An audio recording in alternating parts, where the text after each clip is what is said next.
이번 시간에는 건설 사업주가 반드시 지켜야 할 안전 보건상의 의무에 대해서 알아보도록 하겠습니다.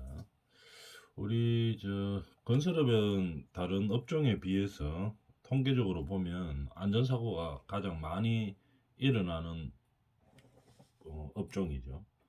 안전사고가 가장 많이 일어나는 업종을 보면 건설업과 제조업이 제일 많이 일어나죠. 다른 타 업종에 비해서. 그 중에서도 이제 건설업의 경우에는 사망 사고가 가장 많이 발생하고 있는 그런 업종이죠. 그러다 보니까 이 안전 보건 교육도 다른 업종에 비해서 좀 더 많이 진행하고 시간적으로도 많이 진행하고 종목도 좀 많고 그렇습니다. 그래서 안전사고를 많이 일어나는 이 건설업에 대해서 방지하기 위해서 그렇게 하는 거겠죠. 그럼 어떻게 하고 있는지 법규에 대해서 한번 알아보겠습니다. 어떤 식으로 법규로 규제해 가지고 교육을 실시하고 있는지에 대해서 알아보는 거죠. 첫 번째 보면 안전보건 교육 실시 이렇게 되어 있죠. 자, 우리가 건설 현장에 어떤 뭐 근로자들이 취직을 했다고 생각을 해봅시다. 그러면 이제 일용직으로 오는 경우가 건설 현장은 좀 많이 있죠. 물론 정규직도 있습니다. 사무직도 있고 이렇지만 건설 노동자 중에서는 다른 업종과 좀 다르게 일용직들이 좀 많이 있습니다.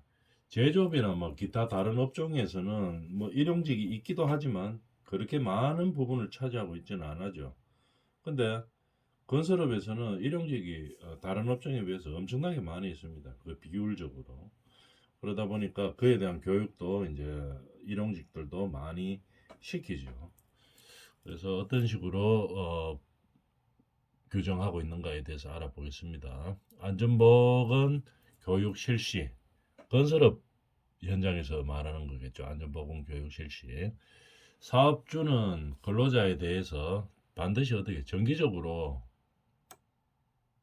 안전보건 교육을 실시해야 됩니다. 안전교육도 해야 되고 또 뭐 보건교육도 해야 되고 두 가지를 다 하는 거죠. 그래서 안전보건교육을 실시를 해야 되는 겁니다. 보통 일반적으로 안전교육을 하면서 보건교육도 같이 하는 경우 같이 하죠 보통. 그래서 이렇게 교육을 실시하는데 어떻게 하는가에 대해서 한번 봅시다. 크게 보면은 정기교육이 있고 그죠? 정기적으로 하는 교육이 있고 그러니까 뭐 우리가 정규직들 뭐 1년 근무하고 2년 근무하고 3년 근무하고 이런 사람들에 대해서 하는 정기 교육을 말하는 거겠죠. 그 다음에 채용 시 처음 채용됐을 때 교육받는 거 그런 채용 시 교육이 있고 그 다음에 뭡니까? 교육을 받았어도 작업 내용이 변경되는 경우가 있겠죠. 작업 내용이 변경될 때 또 받는 교육이 있습니다.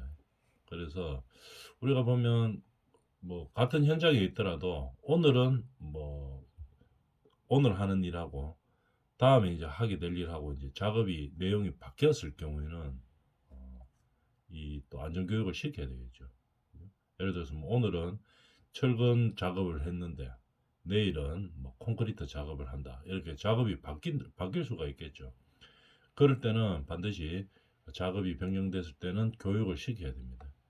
그 다음에 이제 이와는 다른 어떤 특별한 상황에 발생되는 특별교육 이렇게 나눠지는 거겠죠. 나눠지면서 하나씩 그 안전보건 교육을 어떻게 하는지에 대해서 한번 알아봅시다. 정기교육은 그게 어떻게 나누는가 하면은 정기적으로 하는 교육이기 때문에 일용직 근로자들은 해당이 없겠죠.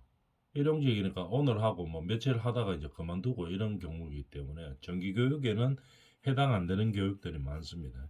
정기교육이라고 하면은 늘 상시에 출근하는 이런 사람들에게 하는 교육을 말하는 거겠죠.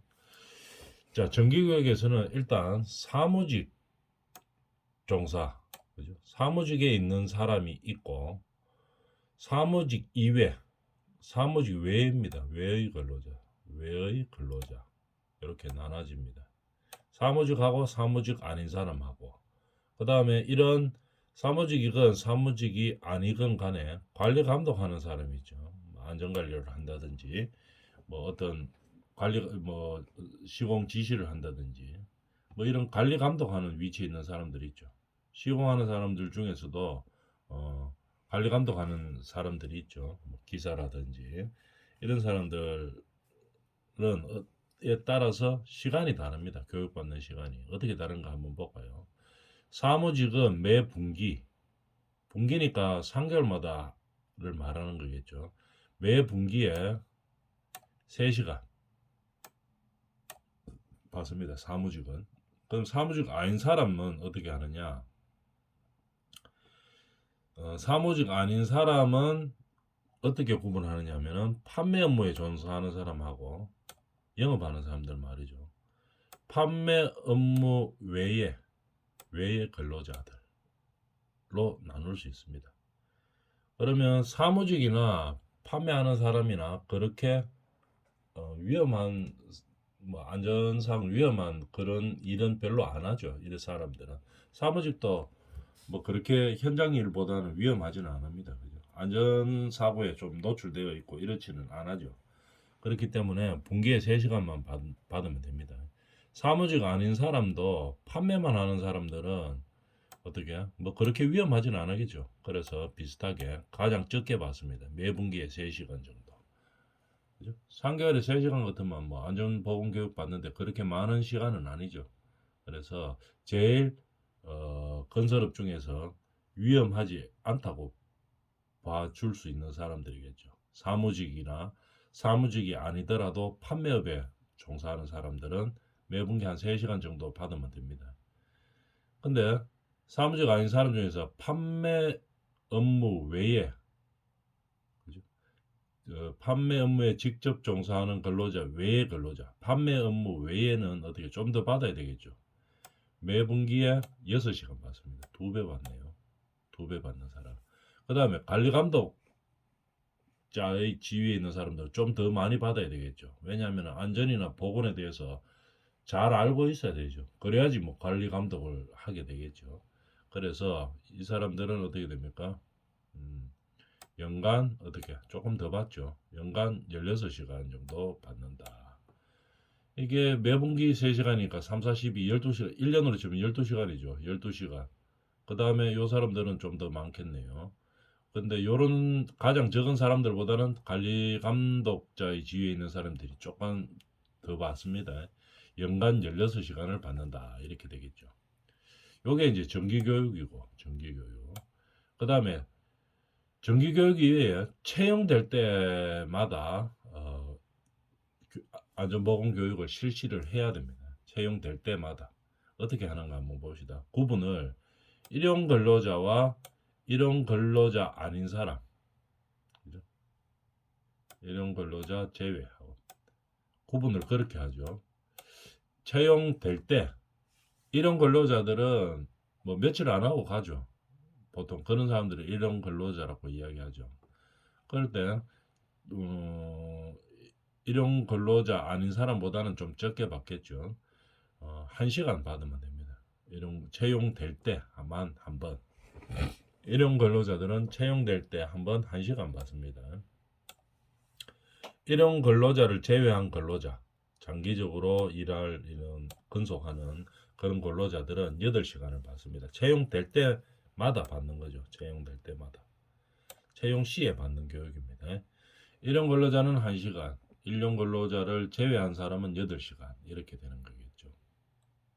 그 다음에 작업 내용 변경 시에 변경될 때 아까 이야기했었죠. 오늘은 철근 뭐 작업을 하다 내일은 콘크리트 작업을 한다. 예를 들면 바뀌는 거겠죠. 작업 내용이 바뀔 때마다 일용 근로자는 어떻게 내용이 바뀔 때마다 채용하고 똑같습니다. 채용시하고 1시간 받고 그 다음에 일용 근로자가 아닌 뭐 장기적으로 일하는 그런 근로자들도 변경될 때는 안전보건 교육을 받아야 됩니다. 2시간 받습니다. 알아놔줘야 되겠죠. 그 그 다음에 특별교육을 하죠. 특별교육 어떨 때 하느냐? 특별적으로는 뭐 어떻게 뭐 특별교육을 받아야 되는 경우들은 많이 있죠. 예를 들어서 안전사고가 많이 발생하는 그런 작업을 해야 된다. 또는 뭐 안전사고가 최근에 많이 발생했다. 최근 뭐 예를 들어서 뭐 계절적으로 많이 발생하는 것도 있고 여름철에 많이 발생하는 안전사고, 겨울철에 많이 발생하는 안전사고, 이런 안전사고들이 뭐 평균보다 좀 더 많이 발생하고 이런 경우에는 특별교육을 교육합니다. 그럼 뭐 안전사고가 많이 발생한다고 꼭 하는 것은 아니고 특별히 교육해야 될 필요가 있는 그런 작업을 할 때 하는 거죠.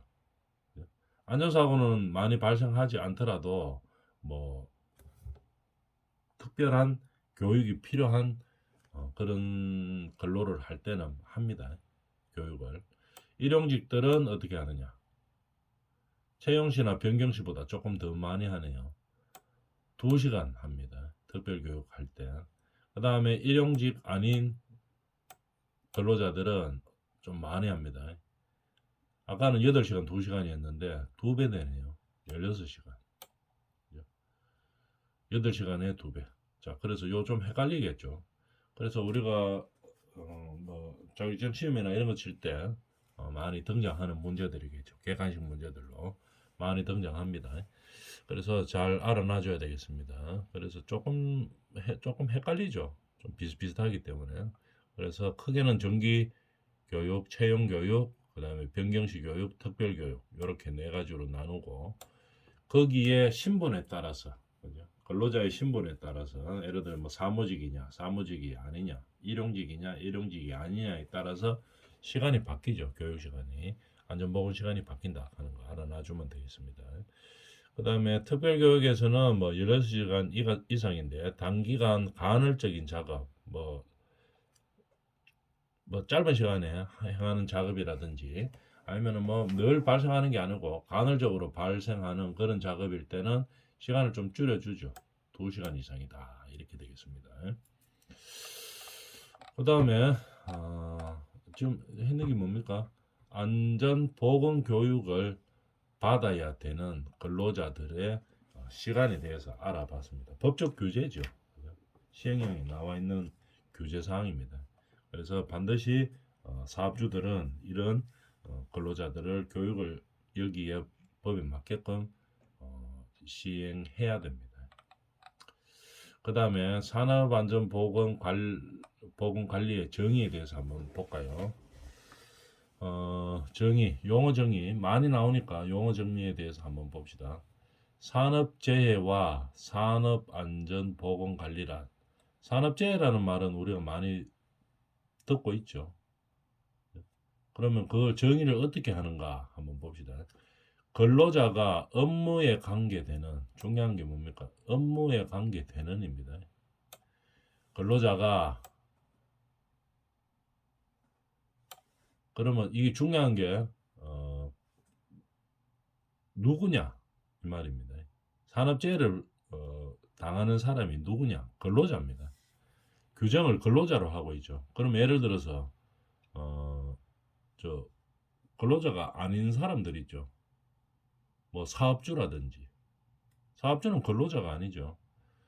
사업주가 어떻게 자기가 하는 그 업장에서 예를 들어서 재해를 입었다. 이러면 어떻게 되겠습니까? 산업재해로 볼 수 있냐 없냐, 이제 그런 문제가 있게 되겠죠. 그래서 법원에서 뭐 나중에 문제가 된다면은 뭐 법리적으로 판단해 봐야 되겠지만 일단은 근로자입니다. 그죠? 해당되는 사람이 근로자이죠. 그러면 사업주 같으면 근로자가 아니니까 여기에 해당되지 않는다고 봐야 되겠죠. 그렇게 규정을 하고 있다 이 말입니다. 근로자가 업무에 관계되는 건설물, 설비, 원자료, 가스, 전기, 분진 등에 의해서 작업 또는 그 밖의 업무로 인하여 뭐 작업도 마찬가지고 작업은 당연히 재해에 해당되는 것이고 산재라고 이야기하죠. 우리가 뭐 근로자들이 업무를 하다가 다쳐가지고 우리가 산재 신청을 많이 하죠. 그럴 때 이 다치는 것이 산재냐 아니냐 이런 것들을 가지고 많이 따집니다. 그러면 이 문구를 잘 해석해야 되겠죠. 요 용어에 대한 문구. 작업 또는 그 밖의 업무로 인하여 사망하거나 부상당하거나 질병하거나 이렇게 규정하고 있습니다. 요거를 갖다가 문구를 잘 해석해야 됩니다. 아까 이야기했다시피 사업주는 해당되지 않습니다. 안 된다고 봐야 되겠죠. 왜냐하면은 이 글자의 문구에 정해져 있는 이 법규이기 때문에 그대로 해석을 해야 되겠죠. 사업주는 근로자가 아니기 때문에 해당되지 않고, 그럼 근로자가 요 가만히 한번 봅시다. 업무에 관계되는 업무에 관계 있어야 됩니다. 그런 작업을 하거나 또는 그 밖의 업무로 인하여 이렇게 되어 있죠. 작업이나 그 밖의 업무. 그럼 우리가 뭐 산재냐 아니냐 이런 것을 따질 때는 그 뭐 건설 현장에서 또는 뭐 아니면 뭐 제조 현장에서 그 작업을 하다가 다쳤으면은 뭐 당연히 산업재해로 봐집니다.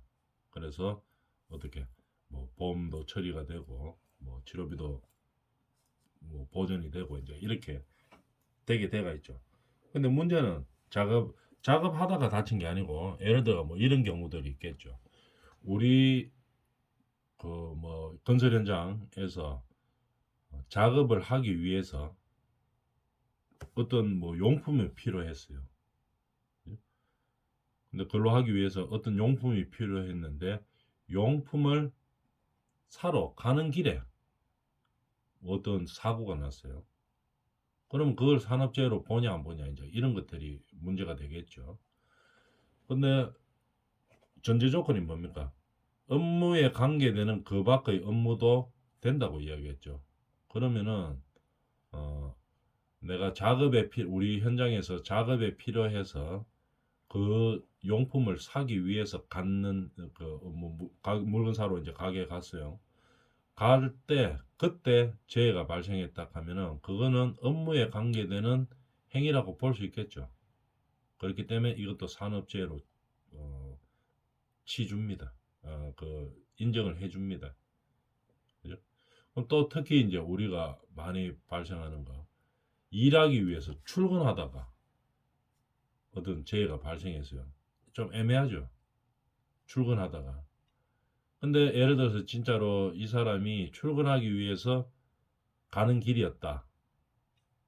꼭 뭐 시간을 본다든지 평소에 시간하고 본다든지 하면 알 수 있죠. 평소에 출근 시간이나 평소에 뭐 다니는 길 출근하기 위해서 그런 것들이 만약에 입증이 된다면은 산업재해로 봐주겠죠. 그 밖의 업무에 관계가 있었다면 산업재해로 보기 때문에 되는 겁니다. 이런 식으로 이 문구에 의한 규정에 의해서 어떻게 됩니까? 우리는 판단을 하는 거죠. 산업재해냐 아니냐. 그래서 문구를 잘 봐야 되는 겁니다. 중요한 것은 업무에 관계되는입니다. 업무에 관계되는. 그런데 좀 애매한 거 있겠죠. 예를 들어가 출근하는 길인데 평소와 다르게 평소에 다니는 길하고 좀 다르게 뭐 아침에 자기 볼일 좀 보고 가려고 했어요. 출근을. 근데 이제 볼일 보러 잠깐 조금 일찍 나가 볼일 보러 가는 길에 그러니까 업무하고는 관계없죠. 이럴 때 가는 길에 그때 사고 났는데 이 근로자가 나는 이거 산업재해로 좀 인정을 받고 싶다 이래가 출근길이라 하고 이제 어떻게 뭐 산업재해를 신청했다 이러면은 따져야 되는 부분들이 좀 많이 있겠죠. 그 사람이 평소에 출근하는 동선과 시간대가 일치하냐 안 하냐 이제 이런 거를 따지게 되겠죠. 그래서 그런 걸 보고 산업재해냐 아니냐를 판단하게 되는 겁니다. 사망하거나 부상하거나 질병에 걸릴 때도 마찬가지고 이런 것들을 다 산업재해라고 본다 이 말입니다.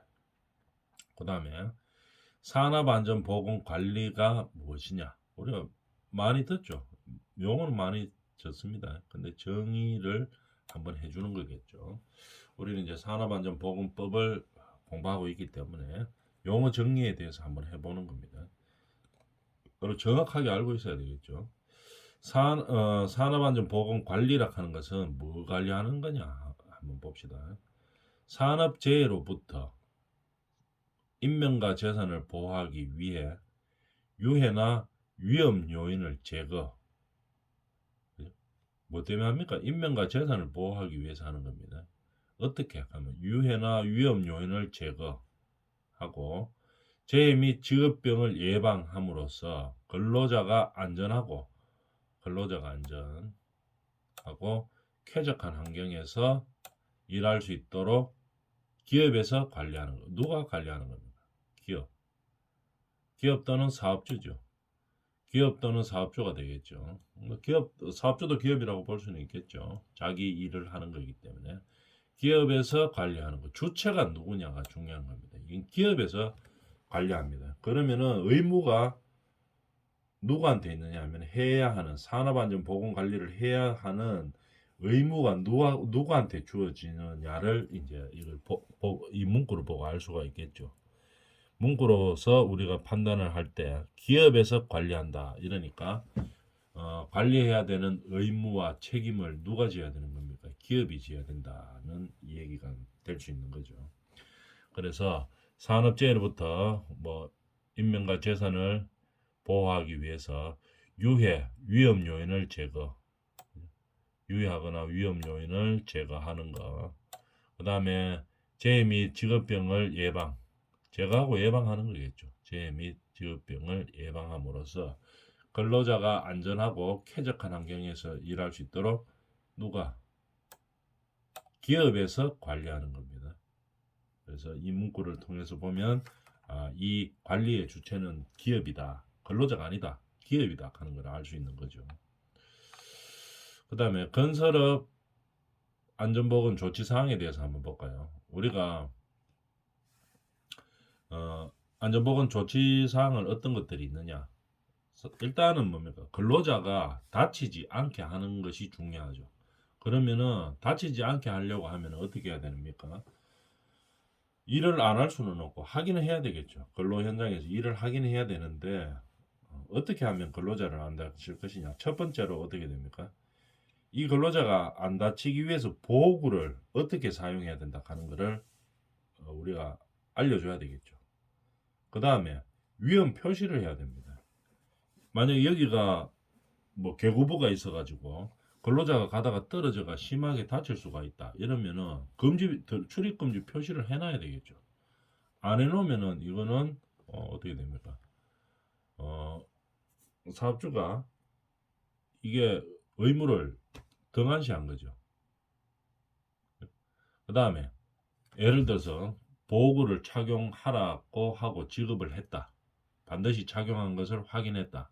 그 다음에 위험 표시를 다 알렸다. 그럼에도 불구하고 뭐 사고가 발생했다. 그러면 어떻게 됩니까? 빨리 어떻게 하락하는 거, 뭐 응급조치 방법이라든지 이런 것들이 게시가 다 되어 있어야 됩니다. 그래야지 어떻게 됩니까? 안전사고를 방지할 수가 있겠죠. 내용을 한번 보면 안전보건 표시를 부착을 해야 되는 거죠. 반드시 부착해야 되죠. 사업주는 유해 위험 시설 및 장소에 대한 경고, 비상시 조치, 뭐 경고라든지 비상시 조치를 하는 것에 대해서 안내 등을 위해 반드시 뭡니까? 안전보건 표지를 부착해야 되는 겁니다. 부착. 그죠?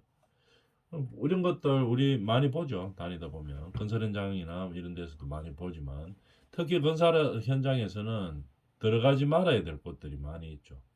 낙하물이 떨어질 가능성이 있다든지 또는 추락 가능성이 있다든지 이럴 때 금지 표시를 해줘야 되는 겁니다. 그 다음에 인화성 물질이 있는 지역이다 이러면은 인화성 물질 요런 반드시 경고 문구를 부착을 해야 되겠죠. 그래서 다른 근로자 여기에서 일하는 근로자들이 인지할 수 있도록 여기 들어가면 안 되겠구나, 여기 다칠 수 있구나, 또는 뭐 폭발 사고가 일어나니까 뭐 발생할 수 있는 지역이니까 흡연을 한다든지 뭐 이런 것을 절대로 하지 말아야 되겠다 하는 이런 이제 경고를 보고 부착되어 있는 표지판을 보고 이제 아는 거죠. 그다음 여기는 고압 전기가 흐르는 곳이다. 이러면 어떻게 됩니까? 가급적 안 들어가야 되겠죠. 특히 비 오는 날이나 눈 오는 날 이런 날 조심해야 되고, 그다음에 또 만약에 꼭 필히 들어가야 되는 상황이다 이러면은 절연 보호구를 한 다음에 들어가야 되겠죠. 그다음에 어떤 뭐 보호 안경, 보안경을 반드시 착용해야 되는 그런 뭐 지역, 뭐 쇳가루가 날린다든지 또는 뭐 어떻게 해가지고 눈이 잘못하면 다칠 수 있는 위험이 있는 거, 불똥이 튄다든지 용접하는 거 이럴 때들은 보호경 착용 표시를 반드시 해주죠. 그다음에 응급 구호 표지, 뭐 안전사고가 발생했을 때 어떻게 해야 된다 하는 이런 표지까지 해줘야 되는 겁니다. 이런 것들을 반드시 사업주는 부착을 해야 된다는 얘기겠죠. 자, 이번 부착을 해서 어떻게 합니까? 근로자들이 위험을 인식할 수 있도록 만들어줘야 된다는 얘기입니다. 자, 이번 시간 여기까지 합니다.